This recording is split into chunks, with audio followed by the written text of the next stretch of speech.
En Al Pan Pan, el economista Carlos Vera presenta Asesores de Familia. Consejos e ideas útiles para el presente y el futuro de las familias. Presenta Asesores de Familia, la primera empresa uruguaya de asesoramiento integral a la familia. Confianza y tranquilidad. Y como todos los martes a esta hora recibimos a los amigos de Asesores de Familia, justamente esta empresa que se dedica a asesorar sobre distintos temas. De hecho, muchos de esos temas son los que ellos ponen sobre la mesa en este programa, que de alguna manera intentamos ser justamente eso, ser un vínculo entre algunos temas que preocupan, que involucran a la gente. Y bueno, quienes estén interesados en profundizar en ellos, llaman a Asesores de Familias y ellos seguramente pueden asesorarlos mucho más en forma personalizada. Hoy el tema es arrendamientos urbanos, además de la presencia permanente del economista Carlos Vera, está la escribana Paula Pesano. ¿Cómo les va? Muy bien. Un gusto recibirlos. Igualmente. Bien, arrendamientos urbanos. Bueno, en realidad decidimos tratar este tema porque vimos dado muchos clientes que nos consultan la desinformación que hay con respecto a lo que son los contratos de arrendamiento, tanto lo que tiene que ver con el tema de las estipulaciones concretas, de las garantías, de los impuestos que pagan los arrendamientos, de cómo se paga el precio del arrendamiento, y también se genera mucho la duda de qué le corresponde al propietario, qué le corresponde al inquilino. Uh-huh. Entonces por eso que decidimos traer este tema. Y bueno, en principio en Uruguay hay dos regímenes que se llaman el régimen proteccionista, que en realidad protege al inquilino, y está el régimen de libre contratación. El primer punto para saber cuándo estamos enfrente al régimen proteccionista es ver las construcciones del inmueble, el año de las construcciones. Entonces, así que decimos, a partir del 2 de junio de 1968, todas las fincas que se construyeron a partir de ahí se rigen por la libre contratación, y las anteriores se rigen por la proteccionista. Uh-huh. Esto es un tema que era en beneficio en realidad de los propietarios que se estaban viendo perjudicados por el régimen proteccionista. Entonces, bueno, luego esta ley beneficia más a los propietarios, porque no hay plazos mínimos de arrendamiento, el precio se puede pagar en moneda extranjera y demás. Entonces, como las principales características del régimen proteccionista, que es permiso de construcción del inmueble antes de 1968, tenemos que hay plazos legales. Entonces tenemos determinados destinos. Está el destino casa-habitación, que ese tiene un plazo mínimo legal de 2 años. O sea que si tú firmaras un contrato de 1 año, tendrías en beneficio otro año más, a favor siempre del inquilino. O sea, en ese sentido es que se protege al inquilino. Uh-huh. ¿Tá? En este destino que es casa-habitación, además de esos 2 años, tendría derecho a 1 año más de prórroga y el desalojo se debería hacer en 1 año. O sea que este contrato estaría durando 4 años. Normalmente el contrato estándar son 2 años. Sí, porque en realidad, como siempre regió el proteccionista, se protege, digamos, al inquilino que tenga el mayor tiempo posible en la finca. Uh-huh. El mínimo legal en ese régimen es 2 años. Ahora, si vas a hacer un contrato por libre contratación, no hay mínimos. Puede ser de 1 año perfectamente. Uh-huh. También lo que hace que entre o no dentro de la categoría de libre contratación son diferentes destinos que la ley le excluye de protección. Por ejemplo, son los alquileres por temporada, que son hasta 9 meses de alquiler. También cuando inmuebles arrendados para oficinas internacionales, o cuando se le llama al inquilino pudiente, que es cuando en realidad el precio del arrendamiento es muy alto o lo que percibe el núcleo familiar es muy alto. Entonces, en esos sentidos se entienden que no deben de estar protegidos por por la ley, digamos, con estos beneficios de los plazos mayores, y además también tiene el reajuste que es diferente. Uh-huh. ¿Tá? Después, otro destino que tenemos es industria y comercio, que el mínimo son 5 años. Ahora, si es el libre contratación, no hay mínimos, puede ser 1 año, 2 y demás. También se ve la protección porque, dado que es una empresa, un negocio, se requiere determinado tiempo para. Entonces, 5 años se entiende que está protegiendo al inquilino. Bueno, un tema también importante es que la forma de pago ya la habíamos visto cuando dimos lo de la ley de inclusión financiera, que bueno, en cada contrato tiene que estar establecido un número de cuenta donde el precio se tiene que depositar o hacer una transferencia. Ya no se puede entregar contra recibo. Estos son para alquileres de 12.000 pesos para arriba por mes, estamos hablando. Los que son menos de ese dinero no es necesario, sí se puede seguir pagando en efectivo y demás. Y también un tema importante es que los arrendamientos, y que no muchos saben, porque en realidad no hay nadie que lo controle, es que pagan IRPF. Entonces también alquileres de más de 12.000 pesos pagan IRPF, que es el 10,5 del precio del alquiler mensual, o se paga, en realidad es el impuesto es anual. Se hace un anticipo, que es el 10,5% del alquiler, o se hace a fin de año el 12% del total del alquiler. ¿Eso lo paga el inquilino o lo paga el propietario? Eso lo paga el que recibe el precio, que es el propietario. Entonces... ¿Y el propietario no puede traspasarle eso al inquilino? Es una obligación de él. Bueno, no. Yo pregunto. Es una obligación de él porque es él el que recibe la renta. O sea, la renta de capital que está recibiendo es él por el alquiler. Está bien. Una cosa es lo que debe ser, pero además si no hay control, puede haber alguien que diga, es como el tema de viene un impuesto y te trasladan al precio final un impuesto. Si está establecido que en el contrato, además te lo pone en el contrato, capaz que le vas a trasladar o que van a compartirlo, capaz que y el inquilino lo acepta, aunque esté mal. Sí.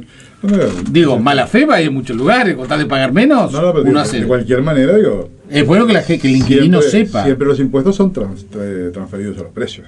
Sí. Ah, ya, está bien.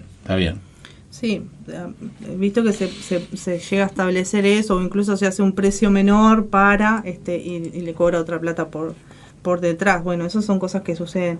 En realidad el IRPF se vendría a controlar cuando tú querés hacer una acción judicial. Es ahí donde porque el contrato de alquiler generalmente se hace en documento privado. Nadie sabe de la existencia del contrato, salvo que se inscriba en el registro, que se le dé publicidad, pero si no es un acuerdo entre partes que nadie se entera. Entonces, ¿esto qué va a pasar? Bueno, cuando la persona, en el caso de que, el inquilino no pague el arrendamiento o incumpla alguna de las obligaciones, el propietario va a tener que ir a presentarlo judicialmente. Y ahí es donde el juez le va a exigir, ver que se cumplan los requisitos. Y ahí salta si le pagó siempre a contado. Bueno, ahí es donde se va a hacer ese control de estos requisitos legales. Y además que este IRPF en realidad lo tiene que hacer la persona, ¿entendés? O sea, tiene que entrar a la página de DGI, poner su cédula, descargar un formulario, ir y pagarlo. O sea, es simple, pero a la vez es como no hay una oficina encargada de hacerlo, digamos, en DGI. Claro. Lo hace solo la persona, entonces la mayoría no saben que tienen que pagar esto. En caso del inquilino, la opción que hay con esto, tomando en cuenta lo del IRPF, es si él tributa IRPF, que seguramente por renta personal, lo que puede hacer es descontar un 6% del alquiler anual que paga, o sea, compensar con el IRPF que ya pagó. No sé si me explico. Sí. También, eso es algo que, tienen que presentar una exoneración y que se tienen que presentar con formularios en DGI, siempre solicitándolo, ¿no? Lo mismo que, por ejemplo, si este IRPF que paga a partir de 12.000 pesos es un contrato de 6.000 pesos, igualmente tiene que presentar la declaración de exoneración a DGI. No es que porque no pague no tiene que hacer nada. Claro, también los 12.000 pesos también operan acumulativamente, ¿no? Si tú tenés un alquiler de 5.000, otro de 5.000 y otro de 5.000, pagás IRPF. A pesar de que todos... O sea, nunca te salvás de pagar. No, siempre que no supere los 12.000, no pagás. Sí, si tiene 3 arrendamientos de 6.000, paga. Exacto, está claro. Así que aunque paga independientemente... por el total, ahí está. Exactamente, está Ahí bien. está. Bien. ¿Reajustes? Bueno, en esto también es una diferencia que hay en el régimen proteccionista y en el de libre contratación, porque en el proteccionista el reajuste que se hace cuatrimestralmente, o sea, se actualiza el alquiler y ese valor que dio de actualización se divide de 4 meses y se va subiendo escalonadamente. En el de libre contratación ya en el mes siguiente se le sube todo el reajuste, que más o menos son 500 pesos por año. O sea, mientras rija el contrato, lo que rige cada año es una actualización. ¿Esa actualización es por inflación? Antes... Es por la unidad reajustable de alquiler. Ahí va. Perfecto. Sí, es por la desvalorización en sí de la moneda. Ujú. Una vez que termina el contrato, sí, el propietario tiene la facultad de cobrar un nuevo alquiler. Pero mientras rija este contrato, lo que pasa es que anualmente se actualiza, pero no es una suba de alquiler, Ujú. es una actualización. Exacto. Después, en el caso del contrato finalizado y la suba de alquiler, ahí es una renegociación del contrato. Ahí está, eso es un contrato nuevo que el propietario tiene derecho a hacerlo y si no, se rescinde, o sea, Y ahí vienen los plazos que manejabas al comienzo. Es decir, no nos ponemos de acuerdo con el propietario, entonces se me venció el contrato a los 2 años, me quiere cobrar una cantidad que yo no estoy dispuesto a pagar, entonces Hay un año más de prórroga en el régimen proteccionista. se reajusta.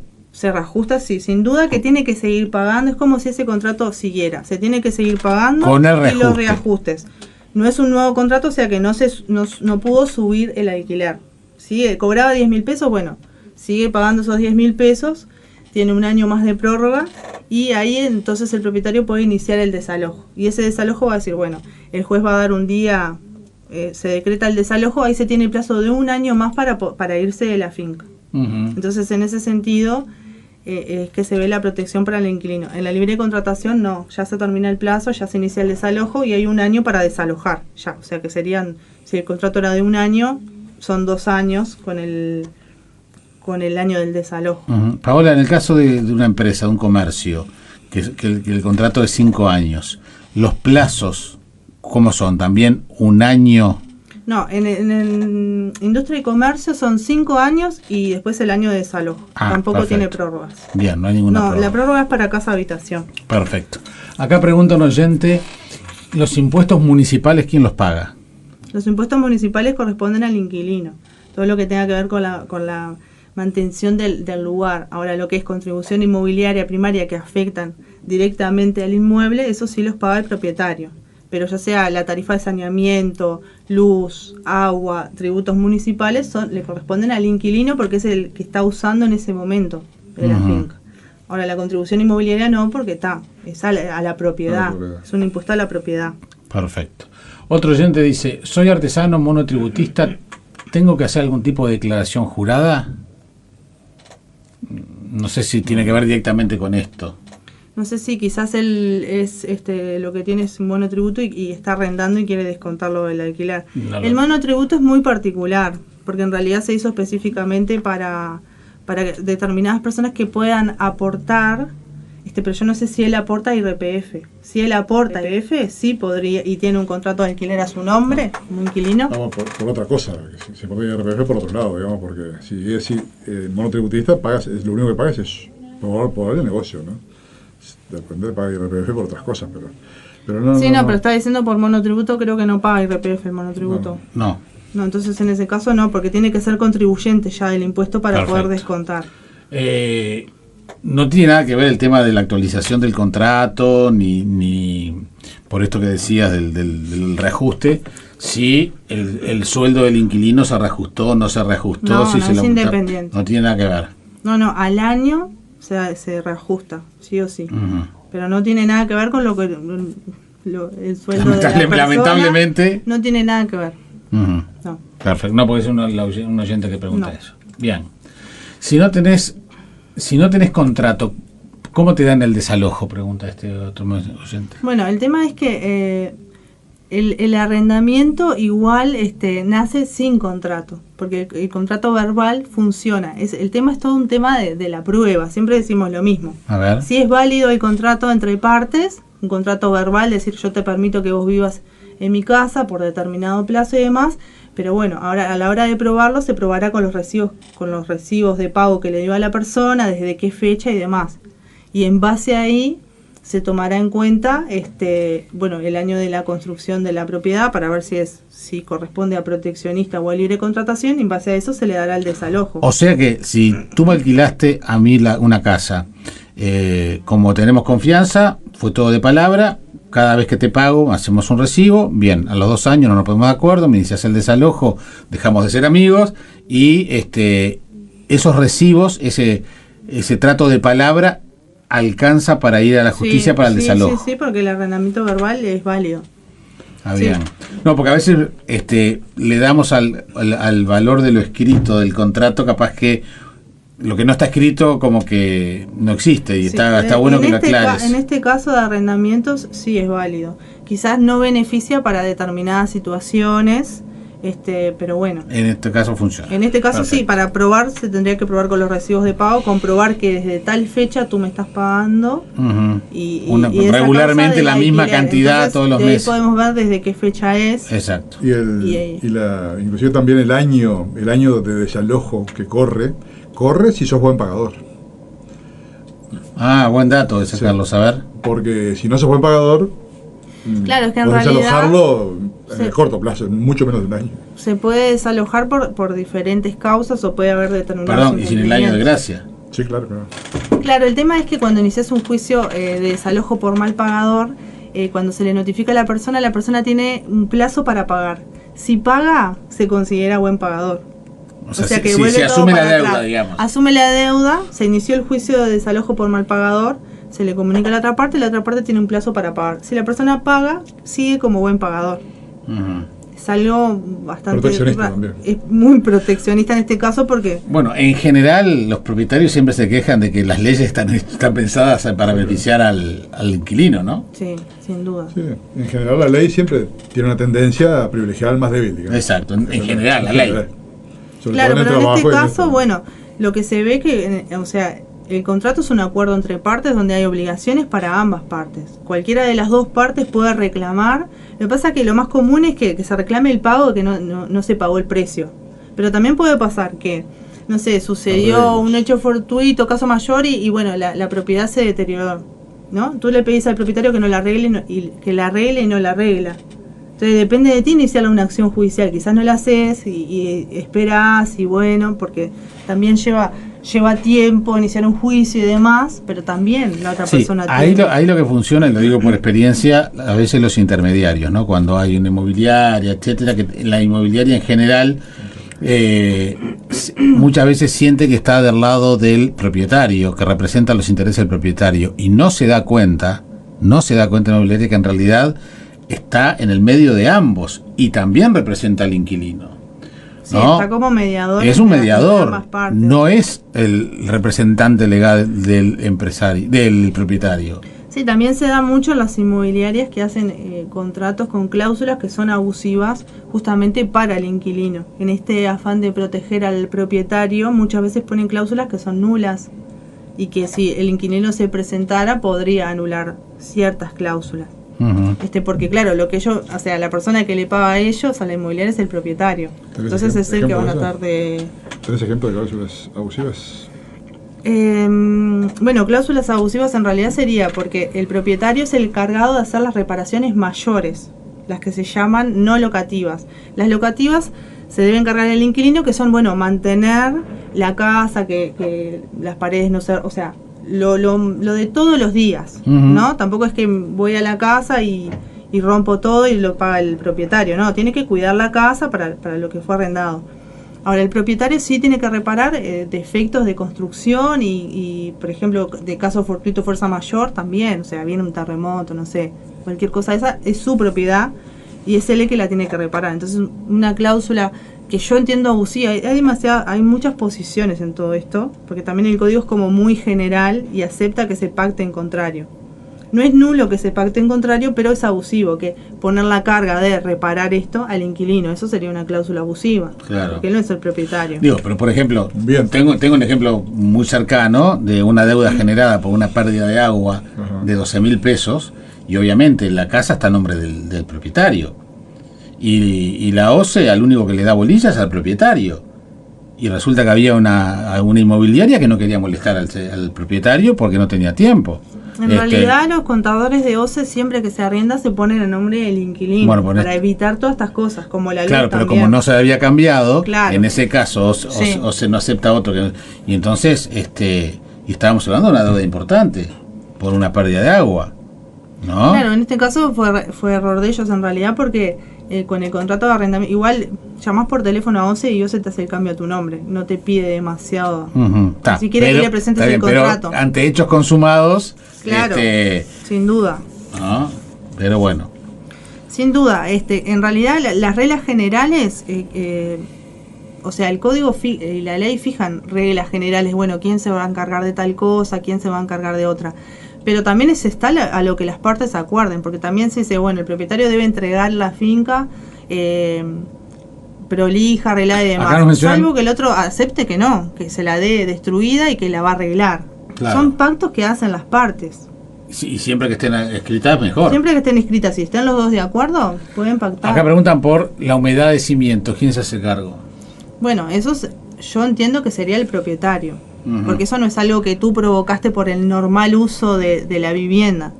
Creo que es un de la estructura misma de lo que es el edificio, eso le correspondería al propietario. Eso en el país es un drama nacional. Sí, le pasa a todo el mundo y bueno, he visto gente que ha luchado contra eso y han obtenido la rescisión del contrato y otros que no. Depende de cómo se pruebe y demás. Yo entiendo que sí, que es para el propietario. Con respecto a cuando hablaban del mal pagador y buen pagador, la historia de buen pagador o de no generar problemas o digamos el tema del prestigio como arrendatario, ¿importa, sirve, se tiene en cuenta? Como a veces sucede cuando uno es buen pagador con una empresa cuando saca un crédito. No, en este caso no hay un registro de buenos o malos pagadores, porque incluso pagando la persona, ya en ese mismo juicio el proceso sigue como buen pagador. Entonces mucho menos va a quedar en un registro en realidad. Al teléfono 738 quedó cortado el mensaje, si lo puede enviar de nuevo porque dice posibilidad de dar desalojo existe, pero bueno, no queda clara la primera parte de la pregunta. ¿El desalojo se puede dar porque cualquier tipo de incumplimiento del que haya del contrato? A su vez se puede pedir o la rescisión del contrato o desalojo, que obviamente que va a ser de parte del propietario, y también se pueden pedir daños y perjuicios, depende de lo que se esté incumpliendo. Bien, perfecto. ¿Algún aspecto que haya quedado así importante en todo este...?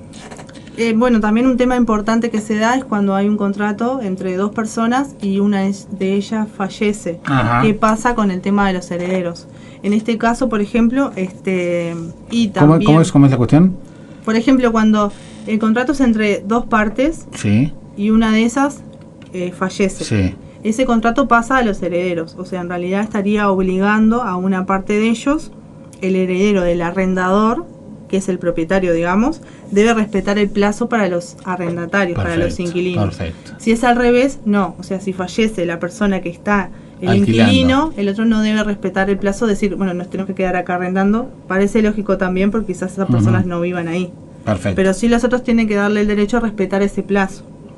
Otro tema también es cuando el propietario es embargado y ese bien va a remate. Entonces, en este caso, lo que la ley exige es que este contrato que se haya firmado entre las partes tenga fecha cierta para saber, o sea, el plazo que debe respetar. Entonces, fecha cierta se da o haciendo una protocolización con el escribano público o inscribiéndolo en el registro. Esas son las dos para que o un nuevo comprador o el que adquiere por remate respete ese contrato. Tiene que ser un contrato que tenga publicidad. Está bien, pero debe respetarlo. Sí, si es así, sí, si no, no. Si no está ni inscripto ni está protocolizado, no tiene por qué respetarlo. Una claraboya, ¿a quién le toca repararla? Una claraboya. Rota. Bueno, en realidad lo que es, si se rompió durante el uso de ellos y demás, le corresponde a ellos. A los inquilinos. Lo que son los vidrios, las puertas que se están usando, o sea, se me rompió un vidrio, voy a llamar... No, eso le corresponde. O sea, es como una regla general, todo lo que sea del uso de la persona y el normal deterioro. Se rompe la cerradura, se rompe la cerradura. Se cae. Bueno, eso lo hace el inquilino. O sea, hablamos de reformas macro, de lo que está dentro de la propiedad, es el propietario. Lo que hace a la estructura es el propietario. El resto de usos, bueno, lo tiene que mantener el inquilino y además reparar, como los vidrios y todas esas cosas los tiene que reparar el inquilino. El inodoro, como están preguntando. Pero también hay, sin duda, el inodoro, sí. Hay como ejemplos de, vos por ejemplo, si viene un viento, ¿no? Empieza a levantar vidrios de una claraboya, ahí el propietario tiene que colaborar para reparar eso. Claro, en ese caso sí. Ahora, si estás un niño, Me estaba acordando de casos de uso de inquilinos. Había unos técnicos extranjeros que alquilaron en Positos un apartamento, era un apartamento caro, pero cuando lo devolvieron, vieron que habían hecho vino en la bañera, hacían vino en la bañera, había quedado todo teñido, ¿no? Lo habían destruido, ni se enteraron, se fueron y dejaron todo en mal estado, digamos. Ahí el propietario podía haber hecho mal uso de la claro. Exacto. Bien, asesores de familia justamente los asesoran sobre estos asuntos. Ustedes tienen estas dudas, bueno, llaman, los consultan, los contratan y les continúan el trámite en temas de renta, patrimonio, servicios financieros, servicios inmobiliarios, legales, notariales, psicológicos, todo lo que entre en todos estos servicios, asesores de familia, pueden ser la herramienta que ustedes necesitan para que les lleven adelante cada uno de los casos. 292380, 292380 o a través de la página web asesoresdefamilia.com.uy. Les pueden dejar los mensajes y si son claros en el número de teléfono y eso, ustedes los llaman. ¿Está todo claro? Todo clarísimo. Brillante. Carlos Vera y Paola Pesano, gracias por venir. Nos encontramos el martes que viene. Gracias. Divorcios, sucesiones, abogados, escribanos, especialistas asesores de familia. 2-923-80. Presentó Asesores de Familia, la primera empresa uruguaya de asesoramiento integral a la familia. Confianza y tranquilidad.